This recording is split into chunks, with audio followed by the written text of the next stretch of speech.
வாயிலா ஜீவன் கோப்பு நம்ம மேல என்ன அன்பு காட்டுது பாரு. ஆமாங்க, எனக்கே ஆச்சரியமா இருந்தது. ஆ. எனக்கு நாம கூட ஒரு நாய் எடுத்து வளர்க்கலாமா? ஏண்டி உனக்கு என்ன பைத்தியமா? ஏற்கனவே நம்ம வீட்டுல ஒரு நாய் இருக்குல்ல. என்னங்க அப்படின்னா இப்ப என்ன நாய்ங்கிறீங்களா? நானு பாகிரதி, நாய் இல்ல.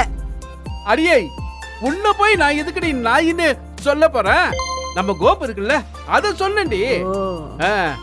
ஆனா ஒரு விதத்துல நீயும் நாய் மாதிரிதான். என்னங்க மறுபடியும் நாய்ங்கிறீங்க?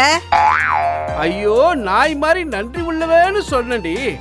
புருஷனை தெய்வமா மதிக்கிற, பசங்களுக்கு ஒரு நல்ல தாயா இருக்க. அப்படின்னா சரி, நான் நாயாவே இருந்துட்டு போறேன். புராணங்கள்ல கூட நாய பைரவர்னு சொல்றாங்க. தாத்திரேயருக்கு கூட வாகனமா பாத்திருக்கேனே. அது என்னமோ தெரியல, ஜனங்க ஒருத்தர் திட்டும் போது நாயின்னு தான் திட்டிக்கிறாங்க. ஒரு நல்ல ஜந்துவை போய் திட்டத்துக்கு உபயோகப்படுத்துறான, சரியா இது? அது ஒரு வகை மனுஷனுக்கே உண்டான பொறாம குணங்க. அது சரி, வெளியில போன பசங்க சாப்பாட்டுக்கு வருவாங்க, வீட்டுல கறிகாய் வேற இல்ல, நீங்க என்ன பண்றீங்க? நான் போய் பைய எடுத்துட்டு வரேன், கடைக்கு போய் காய்கறி வாங்கிட்டு வாங்க. சரி, என்னென்ன காய்கறி வாங்கிட்டு வரட்டும்? சுந்தருக்கு உருளைக்கிழங்கும் வாழைக்காயும் வாங்கிட்டு வாங்க. உங்களுக்கு கொத்தவரங்காயும் வெண்டைக்காயும் வாங்கிட்டு வாங்க. ஏண்டி யார் யாருக்கு என்னென்ன காய்கறி பிடிக்கும்னா கேட்டேன். சமையலுக்கு என்ன காய்கறி வாங்கிட்டு வரணும்? எல்லாமே தான். நமஸ்காரம் மாமா. நமஸ்காரம் மாமி. வாடா கொண்டு, எப்படி நல்லா இருக்கியா? ரொம்ப நாளா ஆளை காணோம். அம்மாவுக்கு உடம்பு சரியில்லை, அண்ணனுக்கு ஃபோன் பண்ணி வர சொன்னேன். ஆனால் லீவு கிடைக்கல, வர முடியாதுன்னுட்டான். தம்பி ஏதோ ஒரு சாக்கு சொல்லி வர முடியாதுன்னுட்டான். நல்ல அண்ணன் நல்ல தம்பிடா அவங்க. அம்மாவை நீ பாத்துக்கிற, உனக்கு வேற வேலையும் இல்ல, எடுபிடி வேலை செஞ்சு அம்மாவை காப்பாத்துற. பின் என்ன மாமா, தாயிற் சிறந்ததொரு கோயிலும் இல்லைன்னு படிச்சுட்டு அம்மாவை அம்போன்னு விட முடியுமா? எங்கொண்டு அம்மாவுக்கு உடம்பு சரியில்லைன்னு ஒரு வார்த்தை சொல்லக்கூடாதா? அப்புறம் நாங்கெல்லாம் என்னத்துக்கு இருக்கோம்? நீங்க ஏதோ நவகிரக கோயிலுக்கு போயிட்டு தான் கேள்விப்பட்டேன். அதான் பக்கத்து மாமாட்ட சொல்லிட்டு போனேனே. அவர் எங்ககிட்ட சொல்லவே இல்லையே. மறந்துருப்பாரு. மாமி, நான் வரும்போது காய்கறி வாங்கிட்டு வரணும்னு மாமாட்ட சொன்னேல, நானே வாங்கிட்டு வரேனே. வேண்டாண்டா வேண்டாண்டா, நீ அம்மாவுக்கு உடம்பு சரியில்லைங்கிற, மனசு வேற சரியில்லை, கடைக்கெல்லாம் இவர் போயிட்டு வரட்டும், பரவாயில்ல. இல்ல மாமி, அம்மாவை அரசு ஆஸ்பத்திரியில் தான் சேர்த்திருக்கேன். பணம் எதுவும் வாங்கிக்காம அவங்களே நல்லா பாத்துப்பாங்க. ஏண்டா நீ ஒரு வேலைக்கு போனா நல்லா இருக்கும்ல? என்ன மாமி, நல்லா படிச்ச பசங்களுக்கே வேலை கிடைக்கிறது குதிரை கொம்பா இருக்கு. நான் வெறும் 8ஆம் கிளாஸ், அதுவும் ஃபெயிலு.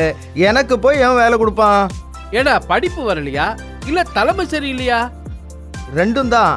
அப்புறம் மாமி, நான் உங்களுடைய பசங்க கிளாஸ்ல தான் நானும் படித்தேன். அப்படியா? ஸ்ரீதரம் சுந்தரம் சொல்லவே இல்லையே. 2 பேரும் ரெட்டப்பிறவிங்க, 2 பேரும் ஒன்னா தான் ராமகிருஷ்ணா மிஷன்ல படிச்சாங்க. அவங்க கூட வாடா படிச்ச நீ? ஆமா மாமா, அவங்க 2 பேரும் எவ்வளவு நல்லா படிப்பாங்க, விளையாடுவாங்க, பாடுவாங்க. அப்பாடி, நான் தான் கொஞ்சம் வயசுல பெரியவன். ஏன்னா ஒரு கிளாஸ்லயும் விழுந்து விழுந்து 2 வருஷம் படிச்சிருக்கேன்னு. ஏடா இந்த விஷயம் எனக்கு முதல்ல தெரிஞ்சிருந்தா உனக்கு நல்ல படிப்பு டியூஷனுக்கு நானே ஏற்பாடு பண்ணியிருப்பேன். ஏன்னா நானே ஒரு வாதியாரா. அதை விடுங்க மாமா, அது பழைய கதை. இந்த மரமண்டைக்கு படிப்பு ஏறாது. அதனால என்னப்போ, என் அண்ணனும் தம்பியும் நல்லா படிச்சாங்க, இப்ப நல்ல வேலையில இருக்காங்களே. ஆனா என்ன பிரயோஜனம்? பெத்தவளை கவனிக்கிறதுக்கு தான் யோசிக்கிறாங்களே. யோசிக்கிறாங்களாவது தீர்மானமா இருக்காங்க. ஏண்டா ஏதாவது பணம் அனுப்புவாங்களாடா? எப்போவாவது 6 மாசத்துக்கு ஒரு தரம் பணம் அனுப்புவாங்க. அதை வச்சுதான் மாமா. அப்புறம் கூப்பிட்ட இடத்துல அங்கங்க எடுபடி வேலை செய்வேன். எனக்கு அதை தவிர வேற எதுவும் தெரியாது மாமா. ஏய் அழாதரா. டேய் சுந்தர், ஸ்ரீதர், இவனை உங்களுக்கு தெரியுமாடா? எங்கேயோ பார்த்த மாதிரி இருக்கு, ஆனா எனக்கு ஞாபகமே இல்லையே. டேய் இவன் உங்க கூட ஸ்கூல்ல படிச்சவன்டா. பேரு கோதண்டம். நாங்க கோண்டுன்னு கூப்பிடுவோம்டா. கூப்பிட்ட உடனே ஓடி வந்து எல்லாருக்கும் உதவி செய்வான்டா. எங்க கூட படிச்சவன்றீங்க, ஆனா எங்களோட வயசானவரா இருக்காரு. அது ஒரு கதைடா. அவனுக்கு சரஸ்வதி கடாட்சம் கிடையாது போல இருக்கு. அதனால நிறுத்தி நிதானமா 8ஆம் கிளாஸ் பாஸ் பண்ணான். அதனாலதான் இப்படி இருக்கான் அவன். என்னங்க பசங்க வந்துட்டாங்க, பொரியல் மட்டும்தான் பண்ணணும், கொஞ்சம் சீக்கிரம் போய் காய்கறி வாங்கிட்டு வாங்களேன். அம்மா, எனக்கு சிப்ஸ் போதுமா, நேற்று அப்பா வாங்கிட்டு வந்தது இருக்கு. காயெல்லாம் இதுக்கப்புறம் செஞ்சு சாப்பிட முடியாதுமா, பசிக்குதுமா. ஆமாம்மா, பசி காது அடைக்குது. ஐயோ, அப்படியே இருங்க, உடனே ரெடி பண்ணிடுறேன். டே கோண்டு, இருந்து ஒரு வாய் சாப்பிட்டு போடா. இல்லை மாமி, அம்மாவை போய் பார்க்கணும். அதுவும் இல்லாமல் காசு இல்லை. தான் கடனா 50 ரூபா கொடுத்தேன்னா திருப்பி கொடுத்துருவேன். டேய் எப்படா 50 ரூபா போதும்? நான் ஒரு 500 தரேன்டா. உனக்கு எப்போ சௌகரியமோ அப்போ கூட என்ன. சரி இப்போ சாப்பிட்டு போ. இல்ல மாமா, இருக்கட்டும். அவனுக்கு ஒரு வேளை நம்ம வீட்டில் நான்வெஜ் பண்ணியிருக்குமோன்னு சந்தேகம்.